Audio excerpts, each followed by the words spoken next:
गोपियों के गीत की महिमा अपने आप में विलक्षण इसलिए है क्योंकि इस प्रेम के मार्ग में ब्रज गोपियों को सर्वोपरि स्थान प्राप्त हुआ है। श्री परमानंद स्वामी जी का भाव है, गोपी प्रेम की ध्वजा।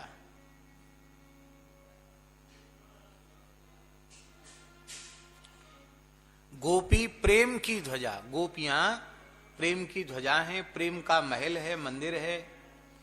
मंदिर में शिखर का स्थान ऊंचे होता है, शिखर से भी ऊंचे कलश होता है और कलश के भी ऊंचे ध्वजदंड होता है और ध्वजदंड के शिरोभाग पर ध्वजा होता है।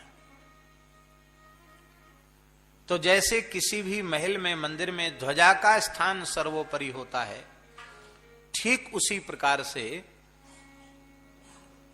श्री कृष्ण का प्रेम एक विशाल महल के समान है और पंचरस के उपासक जो भक्त हैं वे ही उस महल की कोई नींव है, कोई दीवाल हैं, कोई छज्जे हैं, कोई उसका आवरण छत है, तो कोई शिखर है और उस शिखर में भी कलश है और कलश के भी ऊपर ध्वजा है।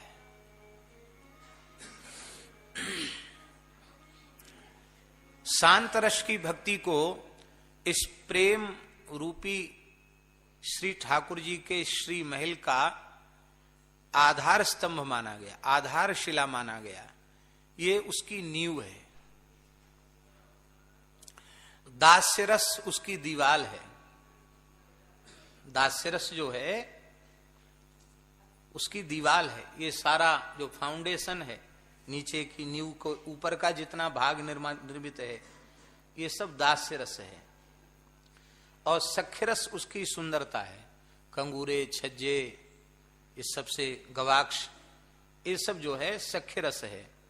और वात्सल्य रस जो है वो उसकी छत है, छाया है। तो बड़े बूढ़ों का हाथ बच्चों के सिर पे रहता ना, तो ठाकुर जी के सिर पे कौन रहेगा? बड़े बूढ़े के हाथ रहेंगे। तो वात्सल्य रस के उपासक जो हैं उस प्रेम रूपी मंदिर के महल के छत के समान हैं। और माधुरी रस के उपासक जो भक्त हैं, श्रृंगार रस के उपासक जो भक्त हैं, वे उसके शिखर के समान हैं। और उस श्रृंगार रस में भी जो परमई कांति भक्त हैं, वे उसके शिखर के कलश के समान हैं। और व्रजांगनाएं वह कलश के समान नहीं, शिखर के समान नहीं, वह ध्वजा के समान है। गोपी प्रेम की ध्वजा।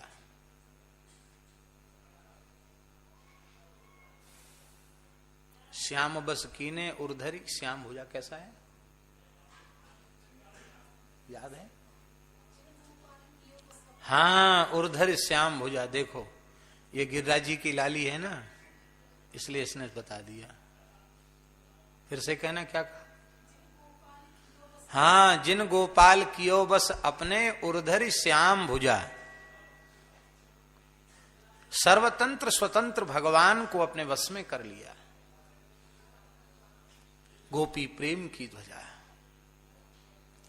तो गोपियों के गीत वह प्रेम गीत हैं। पाषाण हृदय में भी प्रेम का संचार करने वाले गीत हैं। पाषाण हृदय में भी प्रेम का संचार करने वाले गीत हैं गोपियों के प्रेम गीत।